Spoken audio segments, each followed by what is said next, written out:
For over 90 years now, one charity has been dedicated to helping horses from all over the world by rescuing, rehabilitating and rehoming vulnerable horses here in the UK to helping horses in the developing world through education and hands-on care, and also by campaigning for better legislation to help horses of the future by giving them a voice, and that charity is World Horse Welfare.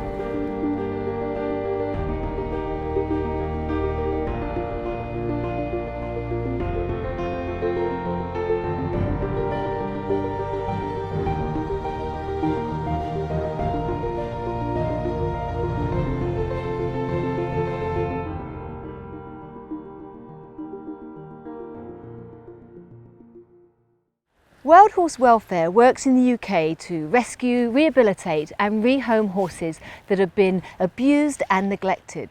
Well, I found out for myself just how much effort goes into one of these rescues when I joined our field officer Chris Shaw for the day.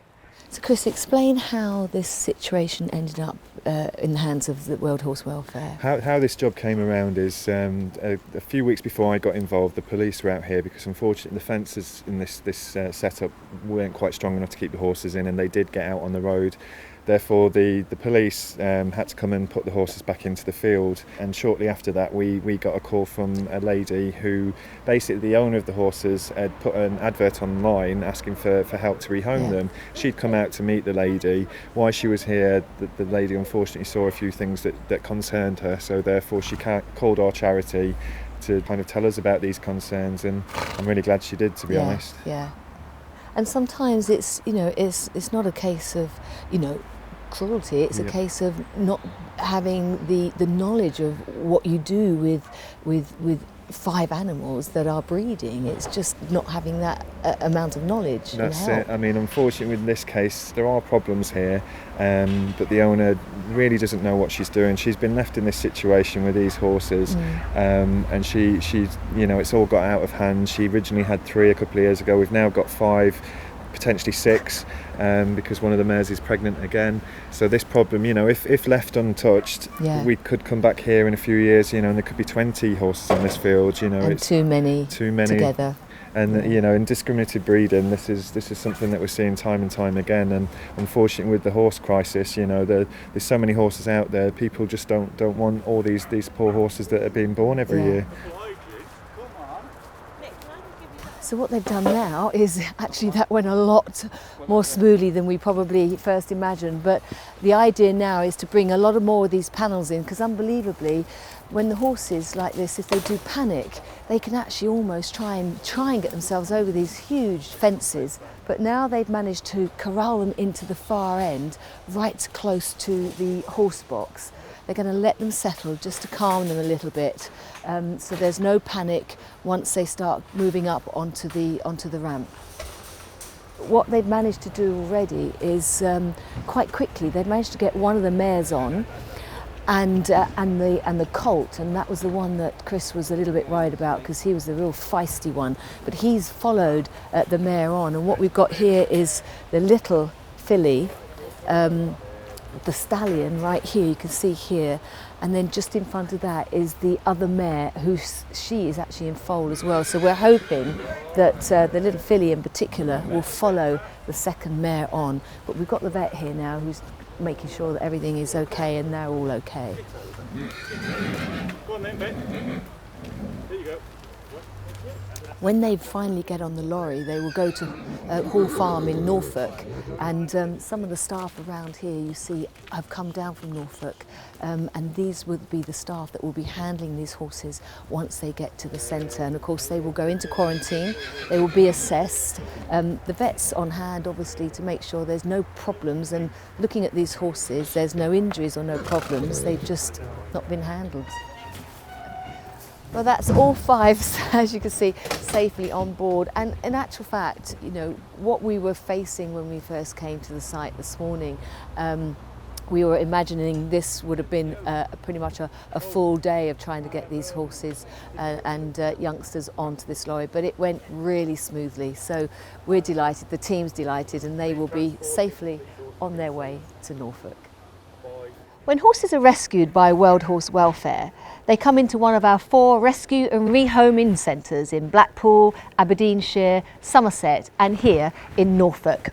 Now each centre has a team of dedicated staff and specialists such as grooms, farriers, vets, dentists and physiotherapists, all of whom are vital to ensure that we can give the best possible care for the horses that we receive. Here at Hall Farm, I found out a bit more about one particular case when I caught up with our vet, Andy Williamson. This is Tinsel. Yeah, so this is Tinsel, who came in some months ago now. And when he came into us, we had some history that he was suffering from strangles. And in fact, he did have a discharging abscess under his jaw, which is one of the classic signs of strangles. Just explain to us, Andy, how dangerous strangles can be if left and not diagnosed. It can, in some conditions, particularly in debilitated or old horses, it can be a very serious and potentially even a fatal infection. It's a bacterial infection. But one of its greatest risks to the horse population is that it's highly infectious, and we do end up with some horses in a carrier state, so they appear clinically normal, but intermittently they will excrete the bacteria and can then infect other horses. So spreads very, very quickly. So in Tinsel's case then, he's now healthy. Although he was a welfare case, he will now go on to be rehomed, will he? Is he at the right age, or will he need more rehabilitation? Once he joins the population and the rest of the farm and puts on a little bit more condition, the girls will then start to do more work handling him, and then he'll come in for what we call a team assessment here, where he'll be looked at by myself as the vet, the farrier, the physio and yard management here, and we'll assess his conformation, his condition, his movement and his temperament, and we'll make an overall decision as to where we think he's most likely to be suitable in life, either as a companion animal or to go out potentially as a youngster who could be broken in on loan, or whether he'll be kept on the farm and broken in here.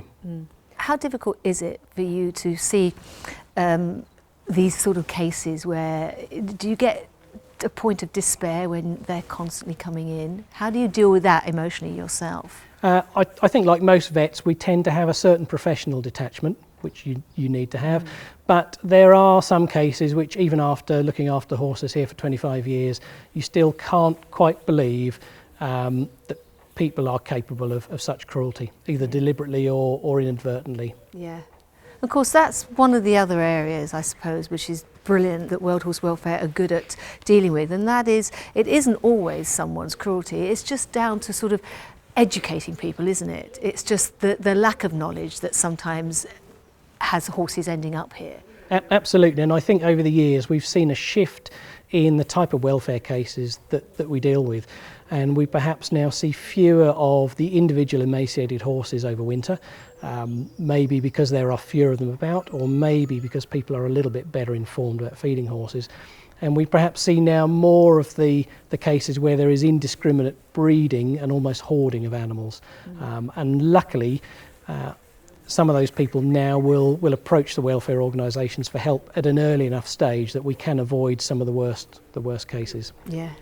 Now, some of the most important staff members are our grooms, because they look after the horses on a day-to-day basis. I caught up with one of the grooms, Becca, to find out a little bit more about the connection and the bond that they make with these horses. Well, Becca, you've been here a couple of years. What would you say to someone that had those same ambitions to want to become a groom? I think working here, you see such a variety of things coming through, and you do such a variety of things on your day-to-day basis. And I think it's just such a rewarding side of it, seeing them change from when they come in and they're so sort of neglected and sad, and then seeing them turn into horses like this that you know have gone out to have a lovely home and you know, doing something really nice. I think that's just something you're not going to get anywhere else. Do you know what? That must be really hard. You see so many horses come through here, and fortunately lots get rehomed, but how difficult is it not to get so attached to all of them? I think it's hard. I think we all do get really attached. I know a lot of the girls that work here have ended up taking on horses from here because they've just fallen in love so much from working here and working with them. Yeah. And I think you do get really attached to everything that you do work with, because it is so hands-on, we're always around them, you can't help it. Yes, exactly. And I suppose if they have come in as welfare cases and you see their improvement, Yeah. it must be quite an emotional thing for you to Yeah. sort of have to say goodbye to them as Yeah, well when it they is. get home. It's rehomed. always really, it's sort of one of those sort of bittersweet things. You're really pleased to see them going off to a home, but sometimes if it's one of your favourite ones, you are quite sad that they're not going to be here every day. Well, the last time we saw these guys, they were being loaded into the lorry and brought to Hall Farm, where they were able to be fully assessed by the team here. Well, today I've come back to see how they're getting on and to catch up with Chris to see how they're doing and what the future holds for them. It's great to see them looking so healthy, Chris. It but really is. it is, isn't it? Hello, you. But I have to say, when we loaded the horses, there were 5 and I only see 3 today. Unfortunately, yes. When we sent the 5 in, the vet would have checked them over and assessed the horses. Unfortunately, the 2 boys that were sent in, they had both problems that couldn't be sorted. One had drop fetlocks, which is something that would cause the horse serious problems in the future. Therefore, we had to make the really difficult decision to allow that horse to be put to sleep, which is obviously something we don't take very lightly, but it was thinking about the future of that horse. The other one unfortunately had clubfoot, and that is also something that causes problems for the horse for the rest of its life. Therefore, we had to make that really difficult decision. However, though, we have got the 3 here. And they look, I mean, I have to say, when we watch them all load up, it's difficult to know about the ones that had to be put to sleep, obviously, because the most important thing is to get them here, wasn't it? And then that's where the importance is of the assessment. But the condition of these in just 7 months, I mean, they look so well. They really do. And for me, I mean, this is the best side of it because, we get to go out there with the horses and we see them in, not the great conditions, but then when they come in and we get to meet them again like this, and they look fantastic. They really do. It just goes to show what the staff here are doing with the vets, the grooms, everybody's doing their part to give these horses the best future, really. We're trying to, they were pretty feral when we first got them as well. I do remember it wasn't the easiest of tasks, was it? It wasn't. Trying to sort of round them up and get them all together. Definitely. I mean, sometimes that can be so hard to literally get them away when they've not had any handling, they've never been transported before. Some of the horses, they've been born in that field, never been anywhere else different. So you can imagine what they're going through is a real, massive trauma, really. So it's, once they get here, they will be assessed, and then sort of that's when sometimes these problems do come out, because we can stand there and look at them, and obviously with the horses being out there, we couldn't really get a good feel of them or touch them, or it was difficult. So when they come here, sometimes we have to then let them calm down, and that's when the problems start creeping out. But we try our best to try and sort everything out and get do the best we can for the horses. You're out every day and you see these, they're not all welfare cases, and some are just, it's about re-educating people or educating people, but in circumstances where you've seen real sad cases and cases like these, just feral, it must be such a wonderful moment for you to come and see them thriving, and also those that get rehomed and get loved. It is. That's that's the reason I do this job.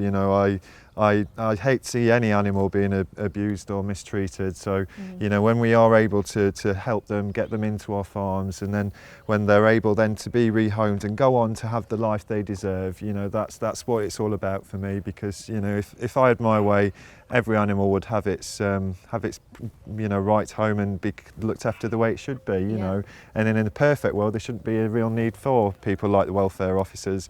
But unfortunately, in this time and age, there is. And it's a sad time out there for the horses. But it's great to be able to make a difference and help and try and give them the life they deserve.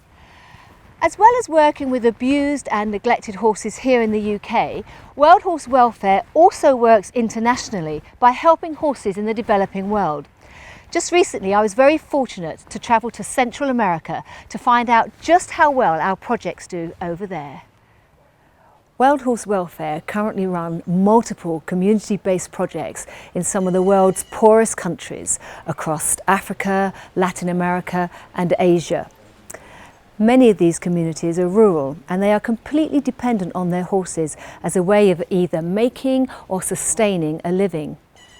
Now, the physical demands on these horses are extensive, and many of them suffer injuries and wounds caused through ill-fitting saddlery or inadequate shoeing or nutrition. But it's also important to remember that the majority of owners really do love and care for their horses. It's simply a lack of knowledge and skills. Danilo, just to explain what we're actually seeing here, not just on the back, but obviously clearly some problems in the back area of their feet. Well, what you can see here, Suzanne, is a very bad back lesion caused by rubbing, excessive rubbing caused by an ill-fitting pack saddle, an old pack saddle that has been torn down and that is creating a lot of friction in the back. The owners usually bring very heavy loads with the pack saddles. We're talking about more than 200 pounds usually. You know, you have all this weight pressing down on the back of the horse, plus the rubbing because of the roads. They are very steep, they go up and down, so you see a lot of movement, plus the weight on top of the back of the horse. It just creates massive amounts of friction and pressure. So you see that's why you have these huge, open lesions. Clearly the back hooves looking like they need a bit of attention there as well. Yeah, definitely. You see, a lot of overgrowth in the back hooves. You see that very bad conformation. Is very difficult for the horse to walk. As well. The thing about this though, Danilo, is that this isn't common like it used to be many years ago now. We are seeing an improvement, aren't we? This Definitely. is a sort of kind of a one-off. Definitely, we're seeing a big improvement. This is a one-off issue. The owners are understanding our message. Yes. Not only understanding our message, but getting to trust us more in terms of how we take care of their horses, how we provide better equipment, how we teach them how to properly load their horses. And we're seeing huge improvements in terms of their condition, in terms of the prevalence of lesions, which is getting less and less and less as the years go by. Actually, we see it's very difficult to find something like this in Zaragoza, although we still find it. Is getting less and less and less. I would say that less than 5% of the horses here in Zaragoza have this. Yes. So it's a huge improvement from when we started a few years ago. And the fact that the owner has come here is also a good sign that he knows and he's aware of what you're doing, and hopefully this is going to be an improvement for him in time. Yeah, definitely. I think it shows willingness to bring their horses here, shows willingness to have their horses being taken care of, and I think with time we can reach those owners that are still not doing things properly, and to get them in our side. I think it's just a matter of time when we get all of the owners working with us. And whilst each country faces its own unique problems, they are of a similar nature, which is why World Horse Welfare partners with different organisations to help find sustainable solutions that can be tailor-made to suit each country's individual needs. World Horse Welfare was founded as a campaigning organisation to stop the live export of British horses to the slaughterhouses of Europe. The charity has been highly successful in protecting these horses through legislation which, I'm pleased to say, is still in existence today. Roly, when Ada Cole founded the charity in 1927, she campaigned, didn't she, to try and stop the suffering of horses in transit to slaughter. So what part has campaigning played in World Horse Welfare's history over these past 90 years? Campaigning, as you say, was our founding issue, and it is at the centre still of what we do both here in the UK and internationally, because it's through campaigning that you can have the impact on the most numbers of horses, because if you can change people's attitudes, change their behaviour and get regulators and government to change policy, then you can have an impact on millions of horses globally, and that's still very much at the heart of what World Horse Welfare are all about. Over the years, World Horse Welfare has been involved in over 50 pieces of legislation. That includes the Animal Welfare Act in England and in Scotland back in 2006, more recently to the Control of Horses Act in 2015, and even this year with the laying before Parliament of the new equine identification regulation in England. But it's more than just that. We're now working with the European Commission on putting together responsible guidance for the keeping of equines, both horses and donkeys, across the 28 member states. And we're also working with the World Organization for Animal Health, who recently adopted a chapter on working equid, and we're working with them and other partners to roll out these standards worldwide. Well, Roly, with every campaign, we know there's always campaigners, and we have thousands of them, don't we? So how have they helped to make a difference to horse welfare? The wonderful thing about campaigning is that you can engage so many people, and when those campaigns resonate, you know, those number of people could grow into their thousands, if not their millions. And I think when we look at the transport campaign, the numbers being transported long distances live across Europe down into Italy over the last few decades has decreased by 80%. That is a staggering number, and it really is in part a testament to our campaigners. And I think one of the most startling numbers is back in the early 90s, where there was a campaign, a petition to keep a piece of legislation called minimum values on the statute book, and over 3 million people signed a petition spearheaded by what was ILPH, now World Horse Welfare. And you know, that kept that piece of legislation on the statute book. The petitions we have run since have had a real impact on the European Commission, looking back to the recent transport regulation. So we can look at so many successes, but that would have only been possible through teamwork and through the work of our campaigners. We've achieved so much, haven't we? And it is all about trying to change legislation, isn't it? It is. Changing legislation and then having legislation that's enforceable, that then is enforced on the ground. And that's the real problem as we stand in 2018. Whilst the numbers are going down, the current regulation, although better than what it was before, is still pretty much unenforceable in part. With the help of our supporters over the years, we have made a huge difference. From a reduction of around 160,000 horses being transported long distance across Europe to slaughter at the turn of the century, to around 50,000 in 2010, we're getting so close to our ultimate goal, which is abolishing the trade altogether by 2027. Given the amount of legislation that we've already been successful in then, how viable is that goal? Yeah, I mean, you've got to have a target that you think is achievable, but is a huge challenge at the same time. And I think it is, because I've ever, you know, getting to those final journeys might well be a challenge, but we feel we're on a real progress. But also we know that whilst it's not something that the British public do, you know, a lot of people do eat horse meat. It's a very difficult subject for some people, but like in any meat, if you are going to eat it, you have to ensure that it's sourced, cared for, and at its end at the slaughterhouse, that is done with the welfare of the animal as a number one priority. Now, Roly, one area that most people possibly wouldn't associate horse welfare with, and that's in the sporting arena. So how important is our work in the equine sports world? I think it is really important, especially in the 21st century, to have a very strong, caring but pragmatic voice speaking up for equine welfare. I think in horse sport there can be no greater example of the horse-human partnership in the various disciplines that we use horses in, but also because there's a huge responsibility on those who compete at the highest level. People look up to them, and it's so vital that people competing at the top end show responsibility and show a good example. So if bad practice is seen at the top of horse sport, many others will believe that is acceptable. It isn't acceptable, and that's why they have to show such good leadership, and that's why it's so important to have a voice like World Horse Welfare speaking up pragmatically but caringly and passionately for horse welfare. And finally, Roly, I think we know that our founder, Ada Cole, to be a very determined woman. What do you think she would be thinking or saying or even doing if she could see the success that this charity has had over the last 90 years?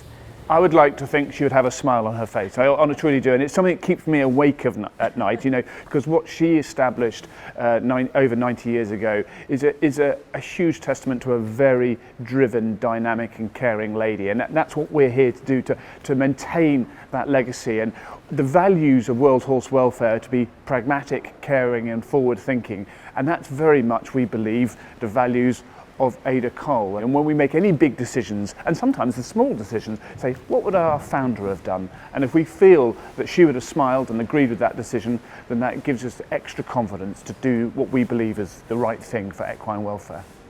World Horse Welfare is funded entirely by voluntary income from our supporters. We receive no government or lottery funding for the vital work we do to help our horses here in the UK and around the world. By donating to World Horse Welfare, you support directly the charity's efforts in helping the thousands of horses who need our care every year.